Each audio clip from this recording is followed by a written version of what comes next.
Hey, what is going on, everybody? Welcome into the week 3 edition of my top starts and sits.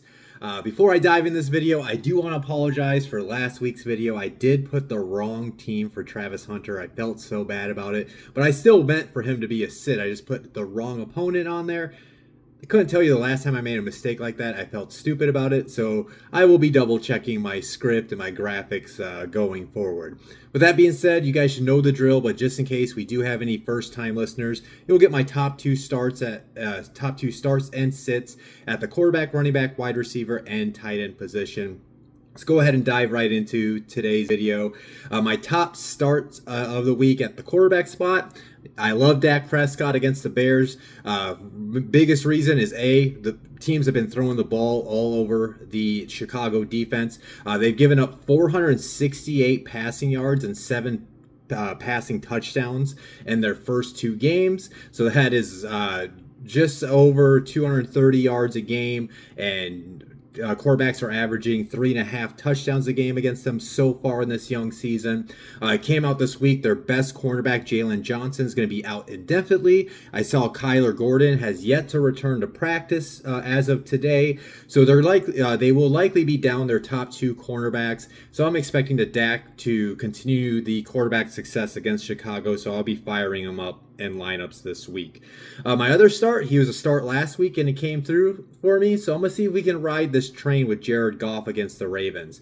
The Ravens, as good as you would think their defense should be this season, so far in 2 games, they have allowed the second most passing yards in the league. They've given up 597 passing yards, almost 300 passing yards a game. I see this, the reason why I like Goff this week is I see this as a potential shootout game. I could see this being the first team that scores 30 points will win this game on Monday night. So I'm looking for them to have to air the ball out, try to take advantage of this secondary that has struggled to defend the pass so far this season. So that's why I like Goff for a second week in a row. Now, moving into my top sits. My first one, I don't think this might be no, I think I had maybe a player or two where I did my temper your expectations play, but I am going to suggest sitting Jordan Love against the Browns. Now, I do understand there are multiple quarterback injuries. I have a league where I lost Joe Burrow. I got lucky Jordan Love was on the waiver wire. I picked him up, and I am going to be playing him. So Jordan Love is a temper your expectations if you do play him. He might not have the ceiling outcome despite him playing a bad team in the Cleveland Browns. If there is a better option out there for you, or maybe you can leave Jordan Love on the bench and start somebody else, I would suggest doing that. The reason why I would temper your expectations with Love this week is he's going against the Browns defense, who've actually in 2 games have allowed the 3rd fewest passing yards in the NFL. They've only given up 292 yards a game. And then what I'm mainly worried about is not only teams, the Bengals and the Ravens didn't get a lot of passing yards against their defense, is I'm just worried the game script could not go his way. If the Packers at some point in this game were to go up 2 scores, go up with a 14-plus lead, they're going to go to a run-heavy attack with Josh Jacobs in their backfield. So I'm just worried about how many pass attempts Jordan Love is going to have in this game, especially in the second half if they build a comfortable lead at some point. My other sit, which could be a streaming option for people this week that are dealing with these quarterback injuries, but I'll be hesitant to play Michael Penix Jr. against the Panthers. Teams are just leaning on the rushing attack against Carolina so far this season. In 2 games, the Panthers have only given up 339 passing yards a game. That is less than 200 yards a game. And then what I want to see out of Michael Penix Jr. in the Falcons passing attack is just more consistency. There's been some clunky, from what I've seen on the film, there's been some clunky plays in their passing attack. They're mainly just running the offense through Bijan Robinson at this point. So I would understand why you guys maybe would stream him. There's not a lot of great options out there. They're playing the Panthers, who have struggled this season. So if you do stream him, temper your expectations, but I would look for different options out there than Michael Penix Jr. in week 3. Moving into my top starts and sits at the running back spot, My top star of the week, I'm going to go with the guy that's now going to take over the backfield in Minnesota, Jordan Mason against the Bengals. If you have not heard, I'm sure you guys have heard by now, Aaron Jones has been placed on IR, so he'll be out for the next 4 games. So that means I expect Jordan Mason to get a lot of touches going forward. And then the other news, too, if you guys haven't heard, J.J. McCarthy is not going to be playing for at least this week. So Carson Wentz will be the starting quarterback. So I don't think KOC is going to want to put all the pressure on Carson Wentz to win this game on the offensive side of the ball. So I think they're going to be lean into this rushing attack. I'm expecting Jordan Mason to touch the ball at the minimum of 15 times. And then they're going against the Bengals defense, who have given up 287 total yards and 3 touchdowns to running backs in 2 games.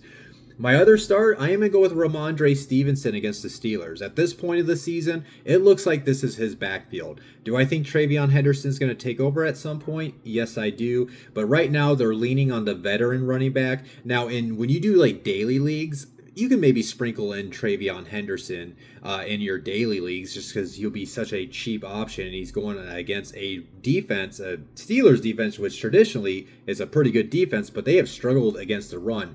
What was the stat I saw? I think they were giving up like 6 yards a carry so far in the season. And then you look at the collection of what they've given up to running backs. The Steelers have allowed 300 total yards and 2 touchdowns to running backs in their first 2 games. My top 2 sits. This one, you might want to play him because it's technically a revenge game for J.K. Dobbins against his former team in the Los Angeles Chargers, who he played for last week. So I understand maybe you want to play the revenge game factor, but the reason why I don't like it is just because the Chargers defense looks awesome so far to start the season.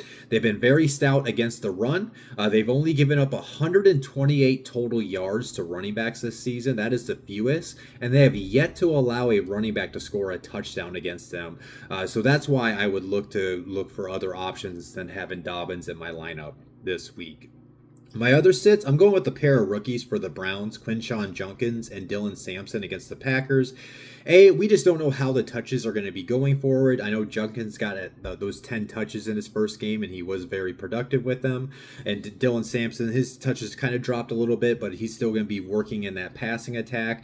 But I just, not outside of not having a clear view as far as right now, as far as how these touches are going to be split up in the backfield for Cleveland, they just have a tough matchup this weekend. The Packers have only allowed 134 total yards to running backs this season. That is the second fewest in the NFL. And just like that Chargers defense, they have also not allowed a running back to score a touchdown. And then like when I was talking about with Jordan Love, how I don't like him just because I could see the Packers going up 14 plus points at some point in this game. If that does happen and the Browns find themselves down on the scoreboard, that's just the game script is not going to go their running back way. It's going to be a heavy passing attack with Joe Flacco. So that's another reason why I don't like the pair of rookies for Cleveland this weekend. Moving into my top starts and sits at the wide receiver spot. My top star of the week, if I like Dak Prescott, I'm going to love some of his pass catchers. I don't have to tell you to play CeeDee Lamb at this point, but I do love his counterpart with George Pickens against the Bears. As I mentioned with Dak Prescott, the Bears are going to be without their best cornerback in Jalen Johnson, and they're likely going to be out with their second best cornerback in Kyler Gordon. So I'm expecting a ceiling play out of Pickens this weekend. When you look at what the Bears have allowed to wide receivers so far this season, they have allowed wide receivers to accumulate 338 yards so far and 5 touchdowns. So I'm looking for close to 100 yard, at least I would love to see 100 plus yard receiving. Yeah, I'm looking for at least 80 plus yards out of Pickens, ideally 100 yards out of him this weekend, and getting at least 1 touchdown for you. My other start, sticking in that matchup, I do like DJ Moore and Rome Odunze against the Cowboys this weekend. The Cowboys have allowed the most receiving yards to wide receivers so far this season. They've given up 453 yards to wide receivers. Also, with the Bears defense being so... I do apologize about that truck just honking outside of my window right there. I was not expecting that. Getting back on track, the reason why I do like that is outside of the Cowboys have been struggling to cover wide receivers as in the first 2 games. What I do like about them too is I just think the Bears are going to have to, if they're going to want to win this game, they're going to have to keep up with the Cowboys on the scoreboard. The Bears defense is very hurt, as I mentioned multiple times so far in this video. So I'm expecting the Cowboys to put up a lot of points, which will mean I'm expecting a very heavy passing attack from Chicago, looking to take advantage of the secondary in Dallas. So I'm expecting a big game out of DJ Moore and Rome Odunze this weekend. My other tops, then moving into my top sits, I don't like the wide receivers for the Saints this weekend, Chris Olave and Rashid Shaheed against the Seahawks. The Seahawks have been one of the better defenses against wide receivers so far this season. Wide receivers have only collected 173 yards against their defense, and they've only allowed one touchdown to the position. And this is a game is I don't know what that sound is, so I do apologize about all the extra noise that is coming from the outside of my place right now. With that being said, I just do not love the Saints going to Seattle in that environment and being able to put up points. So that's why I would go somewhere else if you could this weekend. Another player I don't like that I'm suggesting as a sit. I know they got I still like Ladd McConkey. Maybe you could sprinkle in a Keenan Allen, but even though he's been off to a great start so far this season, I do not love Quentin Johnston against the Broncos. The reason why is they got Patrick Surtain Jr., arguably one of the best, if not the best quarterback in the NFL. So Ladd McConkey and Keenan Allen, McConkey can work on the boundary, but McConkey and Allen, they're going to work in the slot. Now, Patrick Surtain is known where he could follow players, top wide receivers that they want. Now, as good as Ladd McConkey is, I don't think he's at that point of his career where they're going to shadow Patrick Surtain on McConkey in this matchup. So Quentin Johnston's a boundary wide receiver. So I actually think you're going to see Surtain on Quentin Johnston quite a bit in this matchup. And then the fact that he's going to probably be lining up the most of the time, I feel like, against Surtain, that's why I don't like him. Also, another thing to factor in is the Denver Broncos defense has not allowed a wide receiver to score a touchdown against them so far this year. Wrapping up this video with my top starts and sits at the tight end position. He's been my waiver wire pickup, tight end waiver wire pickup of the week for the past 2 weeks. So I'm going to love him this week against the Seahawks. Juwan Johnson traveling to Seattle. The reason why I like this is Seattle has been giving up some production to tight ends. Now they've given up just 108 yards to tight ends. That should be about 150 because there was that, 40 to 50 yard pass that Pat Freiermuth dropped from Rodgers this past weekend. And then they're the only team to give up 2 tight end touchdowns in the first 2 games of the year. Honestly, it should be 3 if you guys go. I don't know if you guys saw that interception that happened in the end zone last week.